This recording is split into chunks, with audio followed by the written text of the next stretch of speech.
Okay.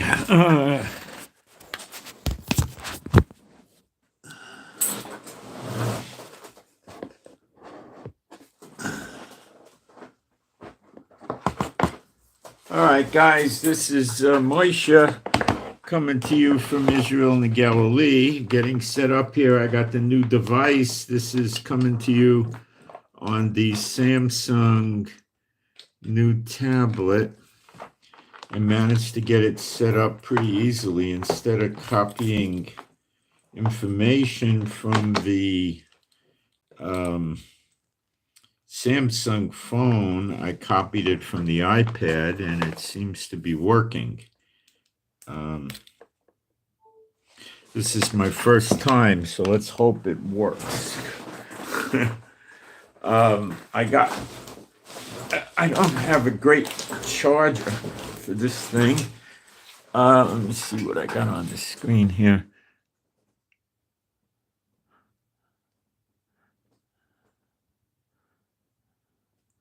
I think we're okay. Let me see what happens if I hit. I better not hit things. I don't know how to work this thing completely yet.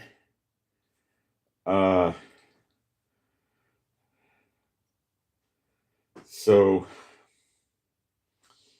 let me go to the live stream first and make sure it's working. I think I got the sound control right. I don't know. If you're having trouble with sound, let me know first and make sure it's working. Well, the sound's working.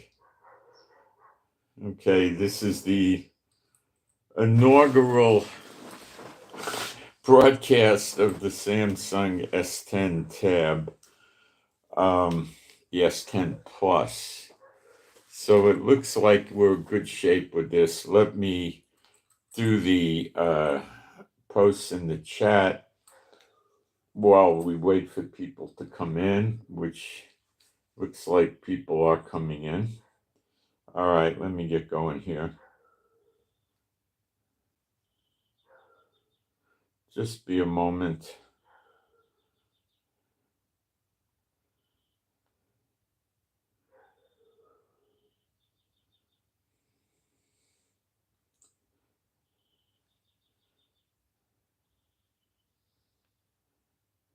They actually sent the thing without a charger, if you could believe that, but it's true. Unbelievable, just a cable. So I didn't have a high-speed charger yet. I did order one last night. Takes several days to get here.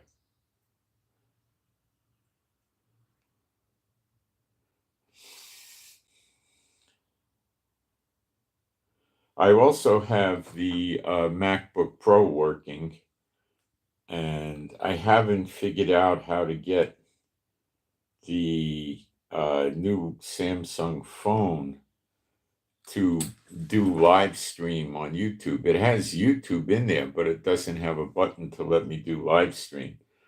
So I don't know what to do about that yet. I got to figure something out. It doesn't let me delete the app and reload a new one, and I got to figure something out.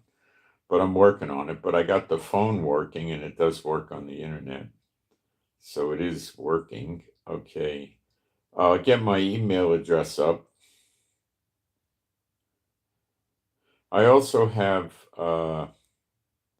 offering information and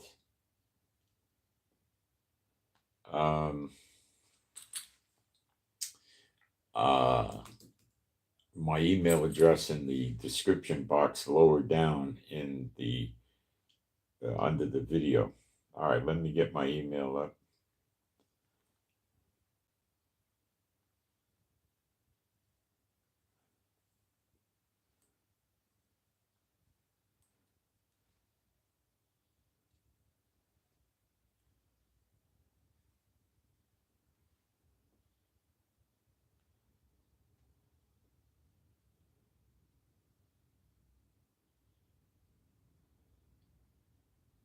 Looks like we're good to go.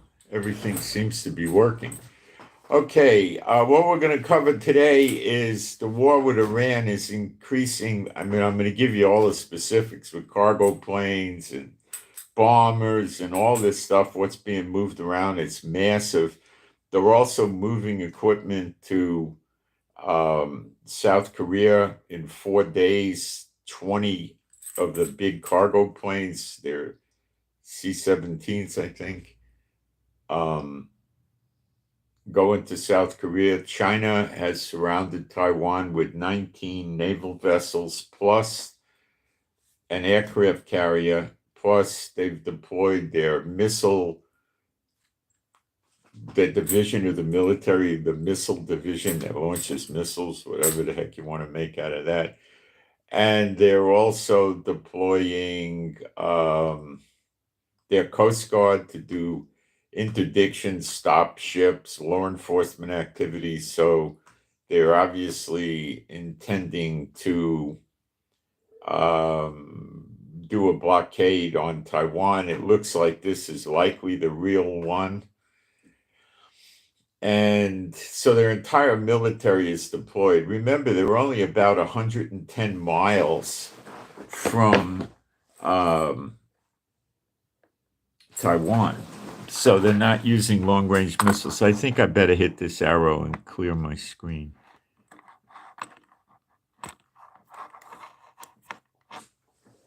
It's not doing anything. All right, I got text on my screen. I'll live with it until I figure out how to fix it. So I'm still a little new on this. What is this?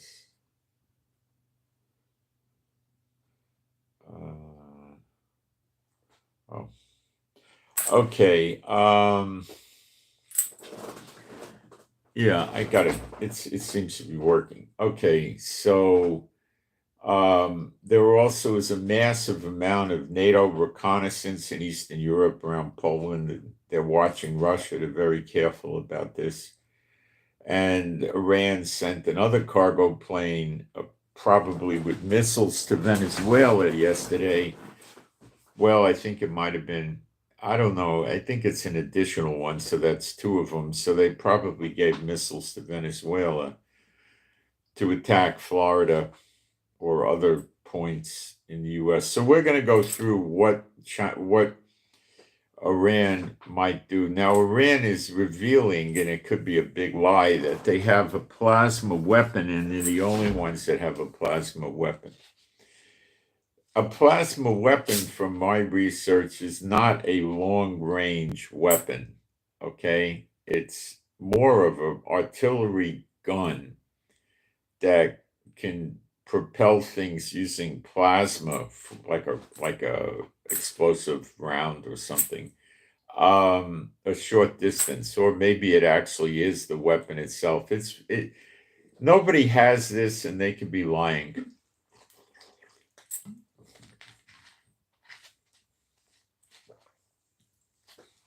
And all it might be is they have a plasma rifle. I don't know what the deal is yet.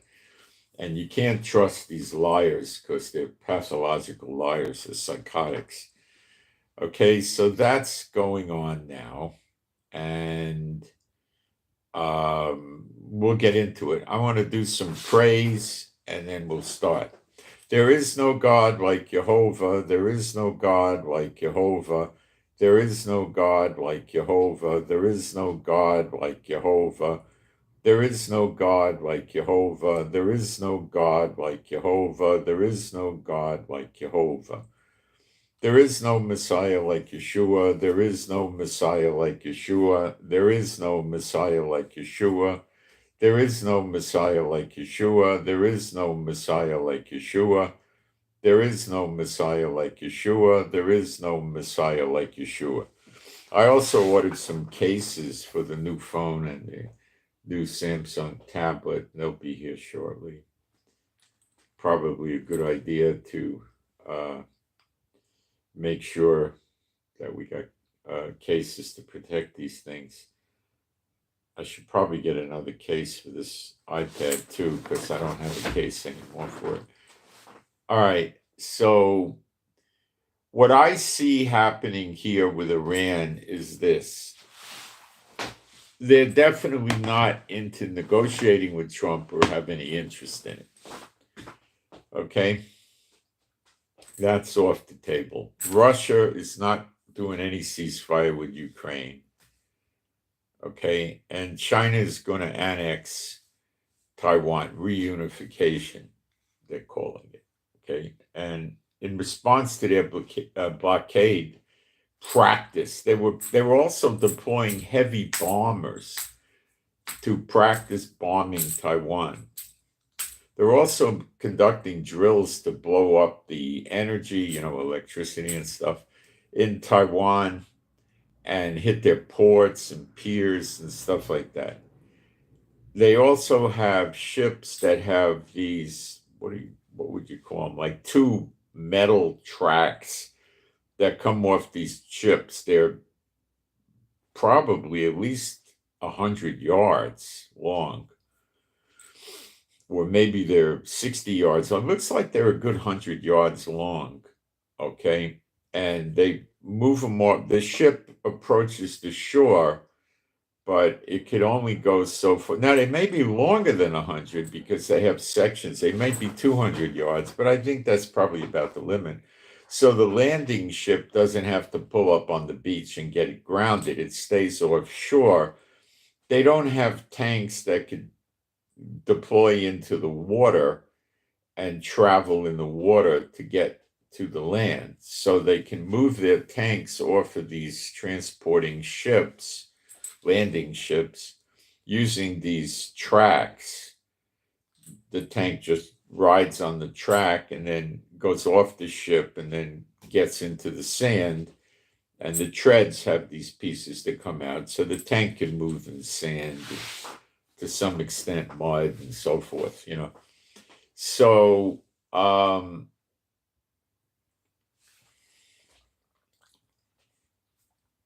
as I told you for months, the Chinese, surround Taiwan. They must have done it 20, 30 times. And it scares the daylights out of the Taiwanese, and it wears them down psychologically because they keep thinking, well, is this real? And, it keeps happening and keeps happening. And then they start realizing it's not real. Right? So it wears them down, but they have to respond to it every time. And that wears them down. But we haven't seen anything as massive as this. Their entire military is mobilized for this so-called exercise, right?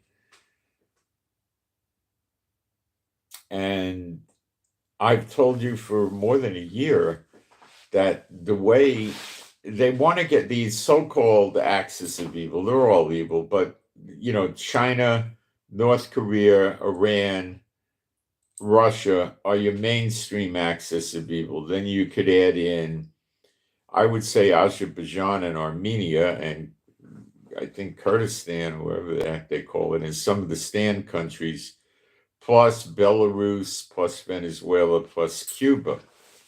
Okay. Putin gave Trump a soft warning about Iran, telling him that the whole Middle East is going to go up,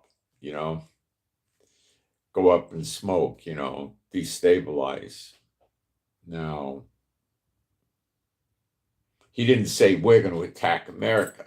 Why would he do that? He's smarter than the Iranians. The Iranians are still talking, well, they have talked about a preemptive strike on Diego Garcia. They have said they could hit 10 American bases near Iran, where there's about 50,000 U.S. military personnel. Now, these bases are Kuwait typically is very, very, very close to Iran. They could hit Kuwait by land if they want to. It's got usually 5,000 American military there. Qatar is a very big air base, and America's runs I believe it's a C-5 cargo plane. This is their super huge on steroids plane, bigger than the C-17. This is the King Kong of American cargo planes. You could probably put a good sized super yacht in the thing or something, and it landed in Qatar. And my thought on this is probably with anti-missile systems. I don't think Qatar militarily is set up to attack Iran. I think it's just going to do defense. Now, it may also, they would probably use Patriots, maybe THAAD systems. I don't know. This is a big trouble for me, I think. Yep, okay. Oh, no, it's not. I got a call from potential fraud. I love that system. Okay, so it'll stop ringing in a minute. Yeah, it automatically shuts it off after a few rings. Okay, so they would also possibly, Qatar would be doing takedowns of missiles headed towards where? American bases, because Qatar is right out there in the Persian Gulf, across the water from Iran. So they could be taking down missiles headed towards Israel, headed towards Jordan, headed towards Bahrain, headed towards Saudi Arabia, etc. Anything, So it appears that it's there for that reason, plus to protect Qatar, because the Iranians said any country that helps America in any way is going to get attacked by them. Well, Qatar has helped America. They were landing aircraft there the other day. So Qatar's in the thick of things, okay? Bahrain is also getting help from America, and that's where the Navy base is, a big Navy base. But I would think America has probably pulled out any ships they really care about from Bahrain. It's too close. Okay, so they got American military in Qatar and Bahrain in the thousands. They've got them in the UAE, usually about another 3,000, 5,000. These figures vary, okay? They have a lot of assets in Jordan, okay, America does, and they have some assets in Saudi Arabia. Any country hosting the American military is a target of Iran because they're going to use these assets in those bases to help with the war against Iran. Let's get real. Okay, and Iran will assume that anyway. Okay, so there's also a number of them, like 5 or 7, maybe 8 or something, several American military bases in northeast Syria they're worried about. Turkey has started to bring military into Syria, occupying left behind bases from the Bashar Assad regime, which is a very troubling thing because when they get set up there, it's thought that they'll put anti-missile systems in to take down any Israeli flights over Syria on the way to Iran. Now, Turkey cannot do that today.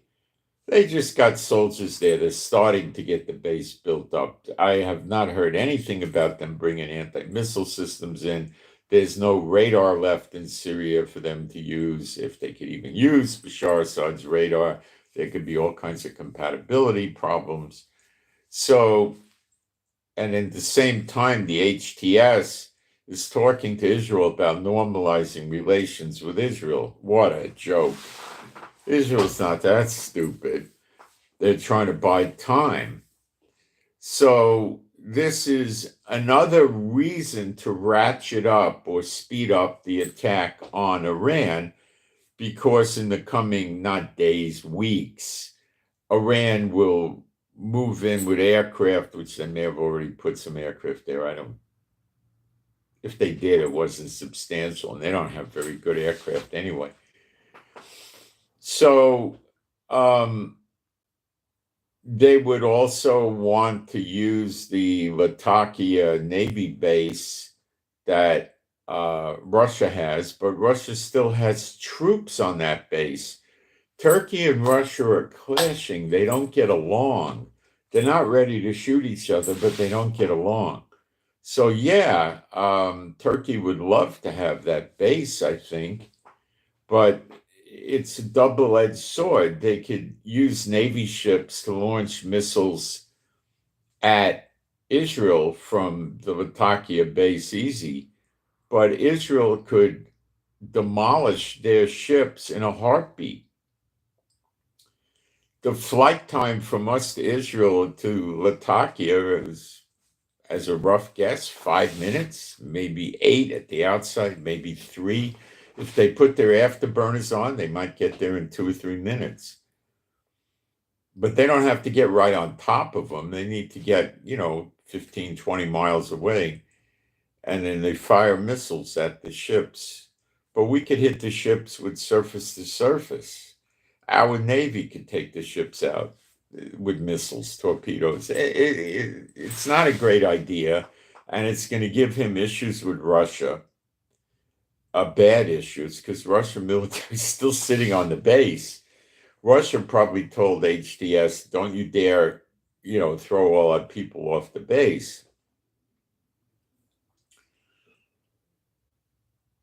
A lot of the Christians and Alawites that were being persecuted by the HTS regime were hiding on those bases, and they could still be there. And the Russians sent 300 commandos a week or so ago to protect them. So it's also there to protect from Turkey, and Russia could easily put long-range bombers up in the air to attack Turkey. Would NATO activate, all for one and one for all, if Russia bombed Turkey warships, tanks, or planes in Syria? Well, it's not an attack on Turkey, so they may say, no, we're not going to bother. Turkey's on some expeditionary move in Syria and got into a clash, and, Turkey's on their own. I think that's what would happen.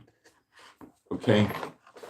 Trump is staying quiet about this, but he's watching it, believe me. Believe me, he's very aware of it, and the Pentagon is paying close attention to what's going on over there. But right now, there's nothing that we know about that would shoot down any aircraft or missiles or anything else of ours there. But he might try to eventually load enough troops up and shove us out of southwestern Syria, where we have the buffer zone. But I would say the probability of that is right now kind of low, So this is another reason, because Israel's going to be in this attack. So the players in this attack right now would be minimally UK, Israel, and America. And it says that Elam, which could be composed, it was definitely composed of southwestern Iran, which means all of Iran will be involved. They're not going to let you just go in and attack southwestern Iran and leave the rest of Iran alone, and Iran just ignores it because of Elam in the Bible. No, it's part of Iran. Also parts of Iraq and possibly Syria, according to some historians. Now, Iraq is arming up. They're going to launch at, I don't know who, Israel, American bases. Let's take a look at this and put our military strategist hats on. What is Iran's largest threat right now? America.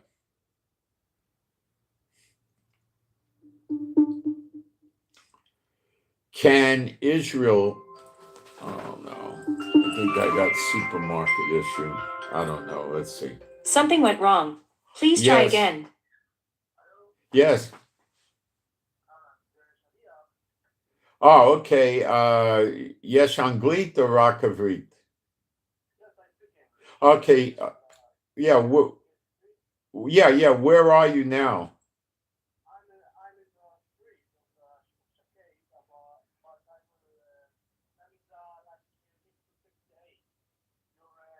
I'll come out to the numbers are all screwed up here because it's a Mashah.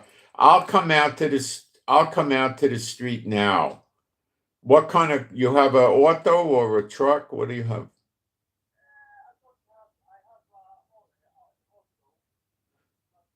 What color?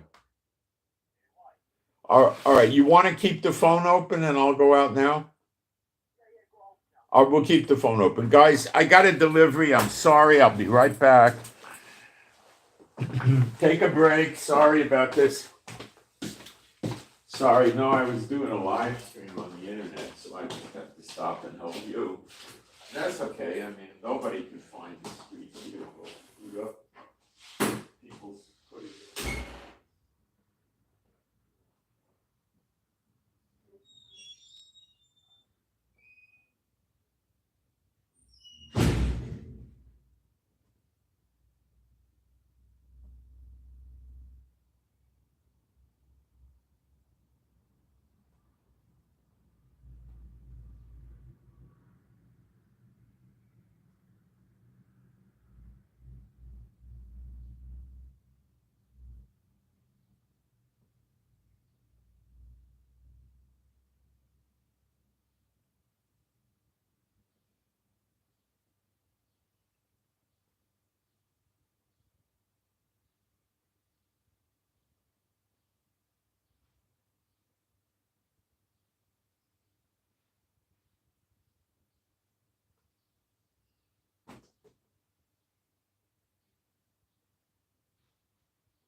Life in Israel. The genius was in the wrong city.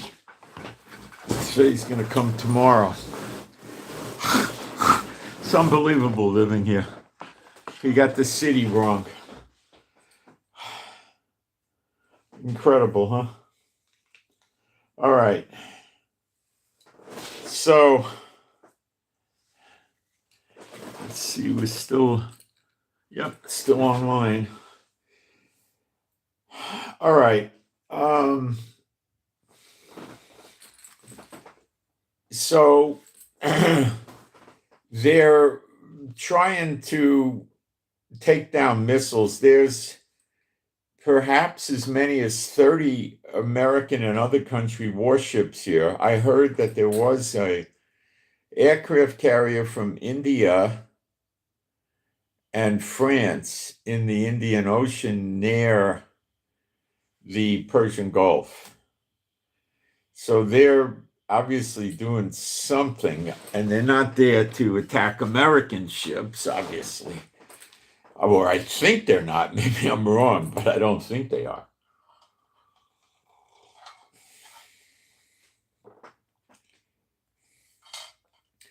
So Iraq is going to get into this fight. They're really technically a proxy of Iran.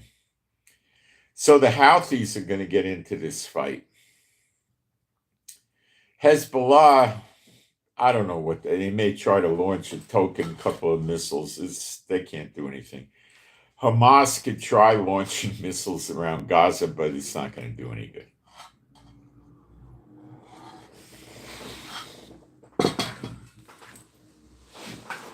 We just deployed another battalion of soldiers into Gaza. So where is the one place that Iran's not going to hit in Israel with missiles is Gaza, because they don't want to kill the Gazans.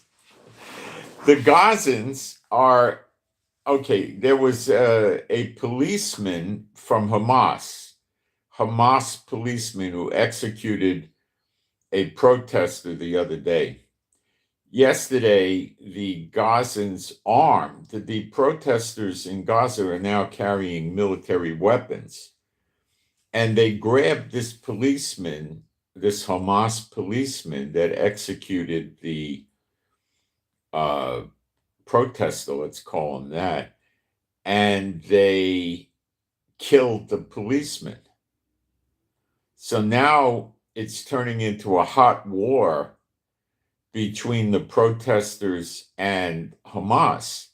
They want Hamas the heck out of there. They want Hamas to leave Gaza. Hamas isn't going to leave Gaza. If they leave Gaza, they're not going to be getting any money from Iran anymore. And they got millions and millions and millions of dollars from Iran. And what are they going to do? They're going to be on the unemployment line. They're not going. They're going to die before they go. So let them die. Negotiations with them are pretty dismal. They're not going anywhere. They want to dole the hostages out, like we'll give you a few now, we'll give you a few later. But they are adamant they want the Rafah crossing open with Egypt, which will allow them to smuggle weapons in with the cooperation of Egypt. So I don't really think it's smuggling. They just use tunnels they could drive trucks through, so it's not obvious. That's all they're going to do. And bring weapons into Gaza and then start attacking us. So it might take them as little as 2 weeks to start attacking us, or I'd say the most is 6 weeks or 8 weeks. That's it. So we're repositioning as many Gazans as we can out of North Gaza, which is the concentration of Hamas and PIJ, Palestinian Islamic Jihad, and the other lunatic, psychotic jihadists. So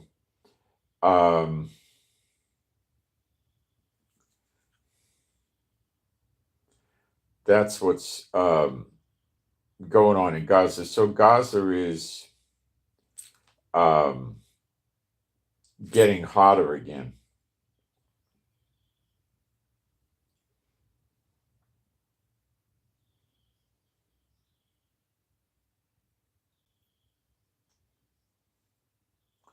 Okay. And we're bombing them, and we got a lot of troops there, and we're finishing the final move against Hamas. Now, Israel has issued an order that all members of the Air Force on Air Force bases are not allowed to leave the base. So they don't want them 3 hours away from the base and they get a message on their phone that they got to come back. Now, as I've told you, there's a number of refueling planes in the Middle East now. There's, we think, 20 in Diego Garcia. And Israel's definitely going to join in the attack on Iran. Now, let me explain this to you so you get this once and for all straight. Hitting the nuclear facilities in Iran is not their first target package. It might be included in the first target package, I should say, but I doubt it. And it's not their big target, okay? America is right now worried about a preemptive attack from Iran, which I believe Iran is going to do.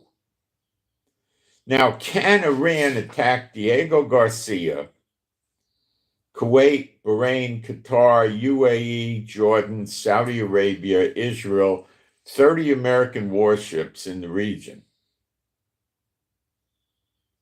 at the same time? No, they can't. They don't have that kind of capability. Could they try it? They're psychotic serial killers, maybe. But, I mean, they could try anything. They could try to fly to Mars and Venus, but it doesn't mean they're going to make it. They could try. I don't think they're going to try it.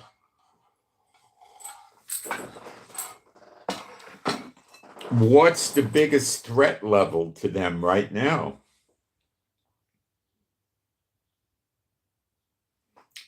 Diego Garcia. Because it has 12 B-52s and I think 8 B-2 Spirit bombers, and we believe they have 2 B-1 bombers as well, or at least 1, but I think it's 2. So that's the biggest threat, because these are heavy bombers, okay, that would be used to bust up underground facilities. But these heavy bombers ain't going near Iran until the radar is decimated. I don't know how many radars Iran has that they're worried about, but I would say it's at least 12 or 20, something like that. So fighter jets, most likely stealthy, which means F-22s, F-25, F-35s, and Israel has now about 40 F-35s that are some very, very, very stealthy, because we modify them after we get them from America. They're very effective. Would start by taking out the radars in Iran. That's step one. They get radars near the nuclear facilities, near their military bases, military airports, weapons, anything that's substantial. Would they start out by just devastating Tehran? I doubt it. Why? Tehran's not a big military deal. It's a city. Why would they worry about that? Right? They got to get the most imminent threats. Okay? That's what they got to go after.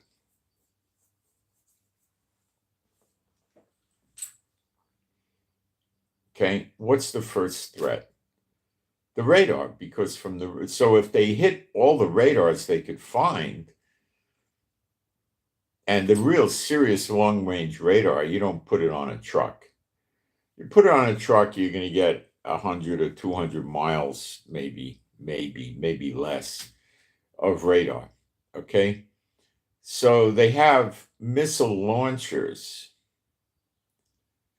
that are mobile. They're on trucks. Usually you fire 2 missiles on a truck, right?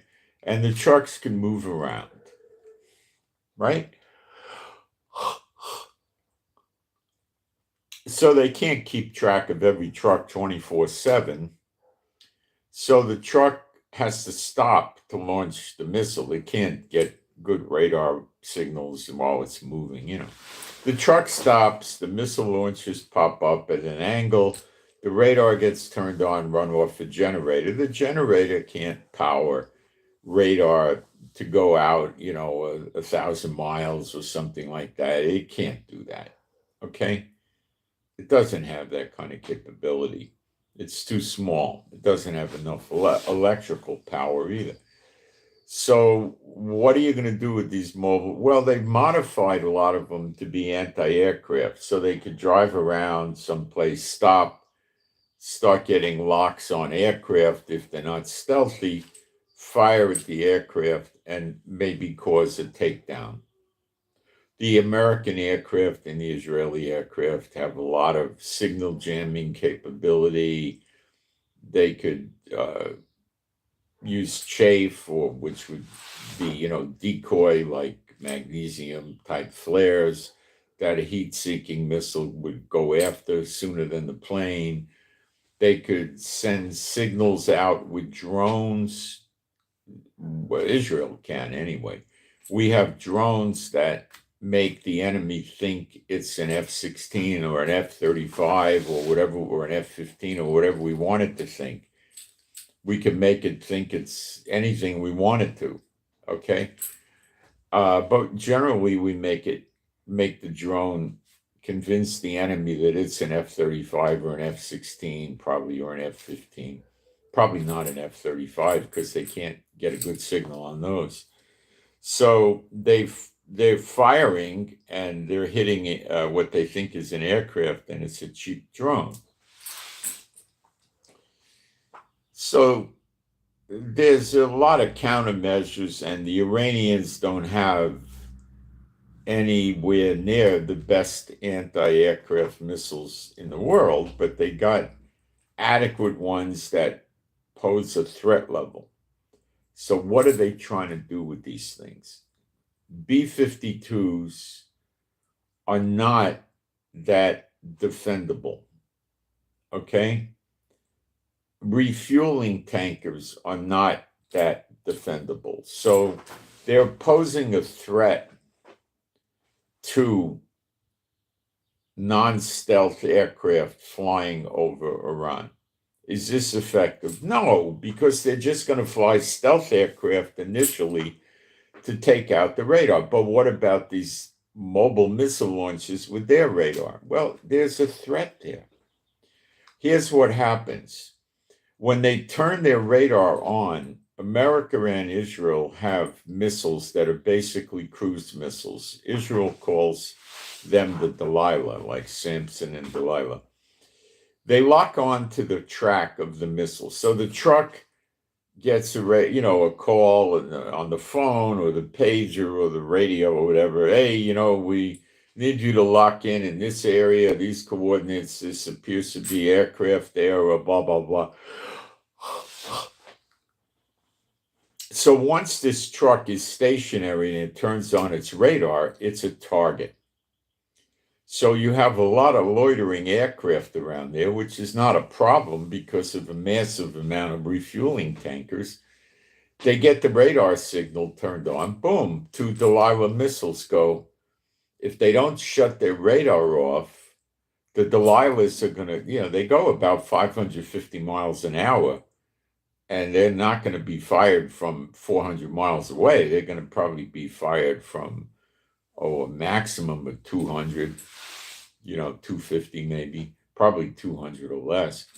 They lock on to, remember, AWACS can pick up radar signals a lot further than an aircraft. So an AWAC may be able to go out a pretty substantial distance, 500 miles probably, or something like that.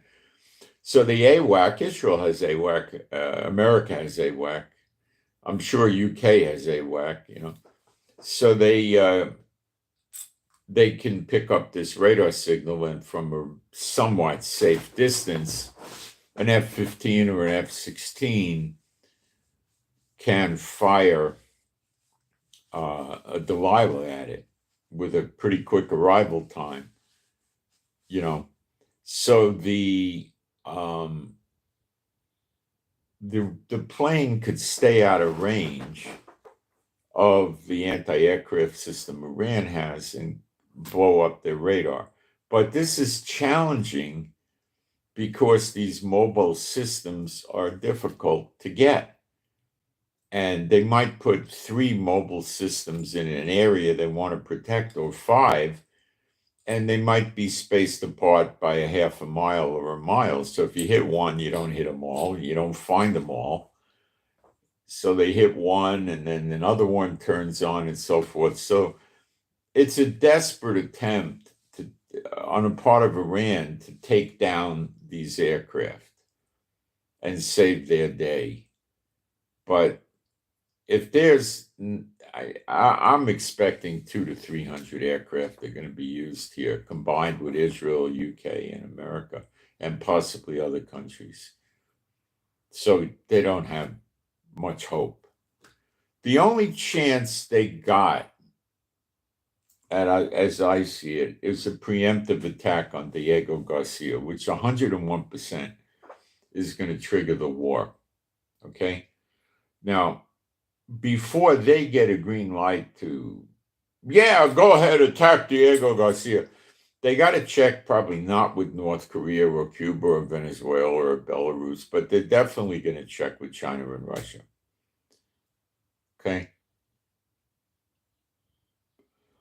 And the only real way China and Russia are going to stop this from happening is to attack in Europe. In other words, probably the big targets of Poland and Romania initially, later on the Baltics, okay, Latvia, Lithuania, Estonia, Sweden, Denmark, Norway, whatever Russia decides it wants to go after. All of these individually and collectively are very poorly defended, extremely poorly defended.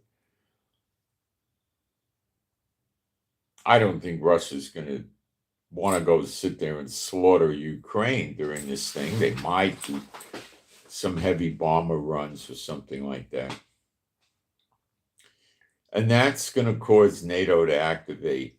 And when NATO activates in Europe, are they going to come help America? No, because relations are strained between Trump and NATO is going to worry about their own backyard. Wouldn't you if you were NATO? Now, this is the golden opportunity that the axis of evil, again, predominantly Russia, Iran, China, North Korea, have to get rid of America. And then they can continue on their campaign of world dominance, which does not include having a Muslim caliphate. They're not, Russia and China are not interested in that at all. Okay? Because they're not Muslim and they don't want any piece of this. Okay? Why would they want this? They don't. They don't want this.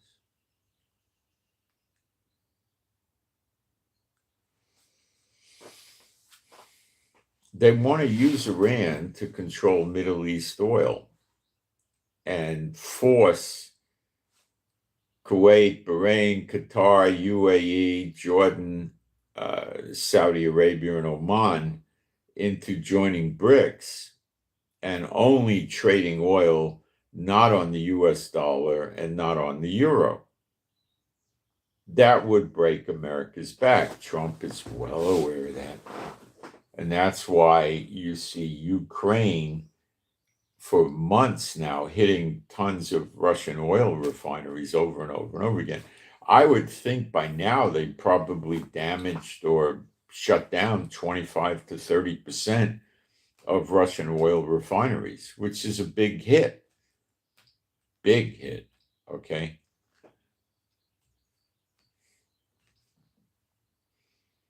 Then the Houthis will go in and The Houthis' target would be the oil refineries in Saudi Arabia, maybe Jordan and the UAE.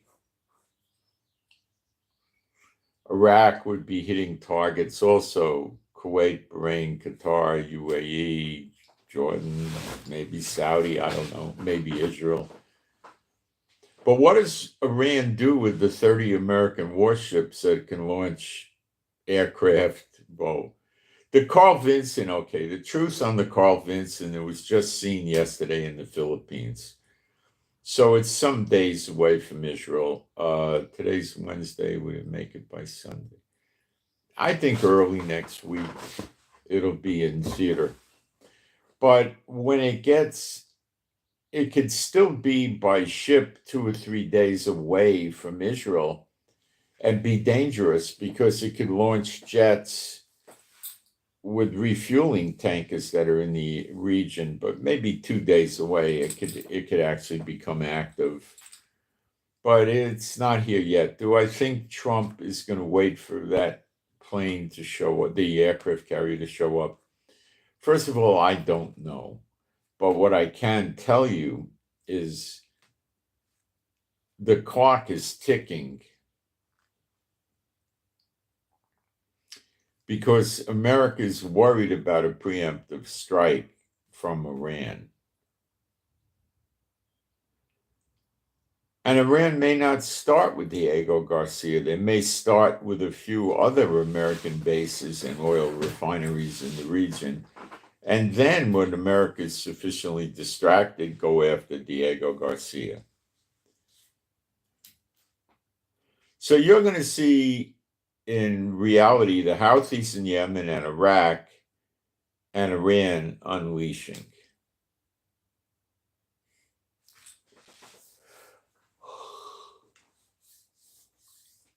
I do not see Turkey helping Iran. I don't see that. No. Now, America is also sending cargo planes to South Korea, probably giving them various missiles. There was a bunch of them over 4 days going to, I think about 20 cargo planes went to South Korea over about 4 days because they see an attack coming from North Korea. If China attacks Taiwan, North Korea is going to attack South Korea. Japan's going to be sort of in the middle and they're going to get involved. Undoubtedly, China and Japan have a lot of bad blood that goes back generations. So definitely they'll get into it. And the Philippines may be in a back burner level and an attack target as well as Guam. The game plan that China wants for Taiwan is to capture the country in one piece. They don't want to make it like Gaza or Ukraine. They want to save the industries in Taiwan and just tell the people, here's your new ID card, you're a part of China now. See you around the campus, right? And go to work. But a long time ago, Taiwan put explosive charges in their factories that make high-tech stuff like chips. And if they get invaded and it looks bad, they're going to blow up their own factories. So China gets nothing. China wants to take them over. They want them to surrender with as little destruction and death as can be accomplished. And they want them to, go back to work the next day and then put, centers all around Taiwan to process them into the Chinese population database, fingerprint them and take eye scans and DNA of them, whatever the heck they're going to do, and, control them.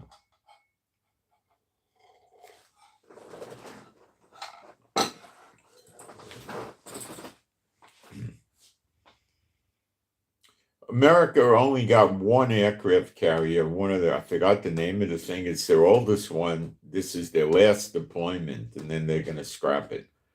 Why? because America knows that these aircraft carriers, they're called capital ships, are very, very difficult to defend against today with swarm attacks with drones and missiles and drone boats and all the other stuff. They're very, very hard to defend. So they don't want these things hanging out in the breeze,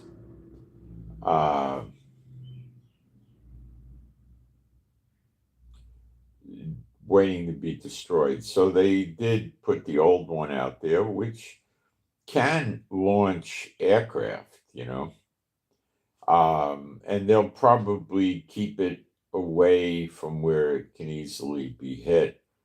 But the aircraft that it launches are crackerjack aircraft and very deadly. So, they're not going to put their newer aircraft carriers over there because it's too dangerous. So they're putting them in the Middle East. So they're not that worried about the threat from Iran and Yemen and Iraq on the warships, but they're being very cautious, though.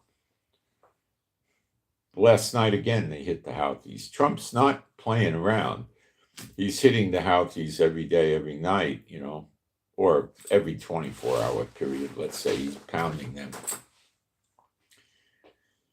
Eventually, Trump will stop their ability to launch at American warships in Israel if he could stop the Iranians from constantly transferring weapons into Yemen, which has not happened. And it appears that it's not going to happen. And it doesn't appear that Iran is going to just stop giving weapons to the Houthis. They can bring them in by land and they can bring them in by air. They can bring them in by sea also. Trump's going to have to take out the Iranian warships, which is a nightmare. The go-fast boats, which have at least 1,500. They may be up to 1,800 or 2,000 by now. Or they may just have stopped at 1,500. If I was going to estimate the missiles that Iran has, all of them clumped together, I would say 250 to 400 or even 500,000. They've been accumulating these things for years and years and years. So they can look, but it's not how many missiles you have. It's how many launchers you have. You got that? So every time they launch a missile, there's a concerted effort to blow the launcher up. That when the missile goes off, they get GPS coordinates on the launcher and they blow it up. The problem is these mobile launchers are tough to find because they hold two missiles. They fire the two missiles. Then immediately after they're finished guiding the missiles, they shut down the radar and they drive away. How far do they have to go? Well, if they go 5 miles and they hide in a forest or an underground parking facility or inside a barn or in a building, you're not getting them. I mean, you don't know where the heck they are. They shut their engine off. There's no heat coming out of them. They're not moving, So they have a facility where they keep missiles. It could look like a house. It could look like a farmhouse. It could look like a barn. It could look like anything. They drive in there. They shut the engine off, right? And then they start loading 2 more missiles onto the launches, which probably takes them a half hour to an hour. Then they fire up the truck and they go find another location and they fire, and that's it. So maybe they stay 2, 3, 4, 5, 6, 7 miles away from the truck, from the barn or wherever they hide. And, it can be in a circle, 3, 4, 5 miles anywhere. So that's a large area. And then they go back, and they could also just go into trees, but they got to reload those launches. So they're probably going to go into a facility where they have cranes and things like that that are going to be able to pick up a big heavy missile and load it into the launcher. That's a problem, believe me. Now, do I think internet cables may get cut by the Houthis if these wars go? Yeah. Is there any real way to stop them? Real difficult.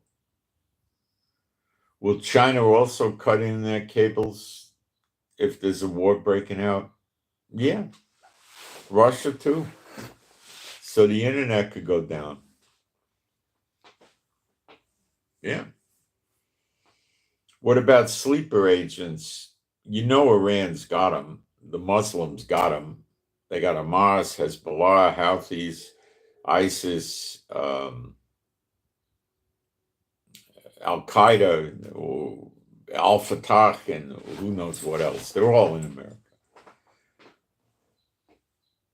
Will they get activated? Likely. Likely. That's a big piece of it. That's in Jeremiah 50:51. It's very plain. So is this going to be the days that America gets attacked? Yeah. Yeah. Yeah.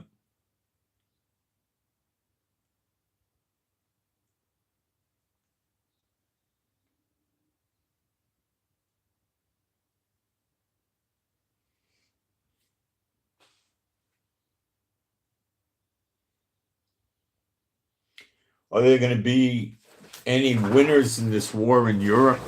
Nah, just destruction. What about Asia? Just destruction. China may be intact after it's over. I don't know. It's just basically destruction. There's no conqueror coming. Israel is going to emerge as the head of the nations, not any other nation. And this is not Gog and Magog. You're about 70 years before Gog and Magog.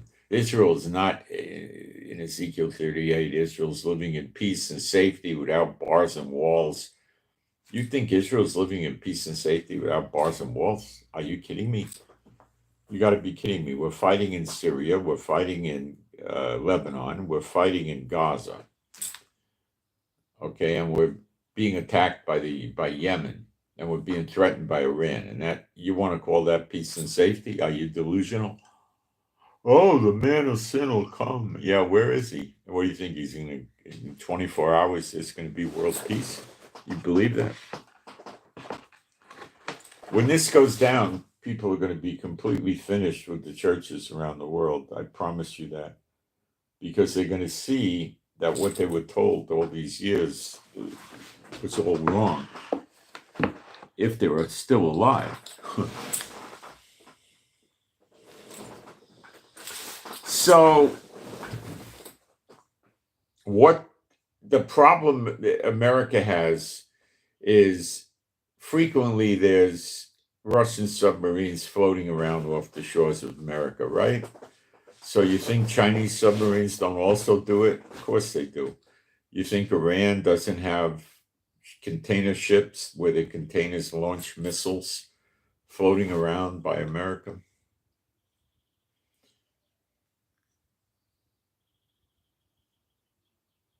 They do. America doesn't have what we have in Israel.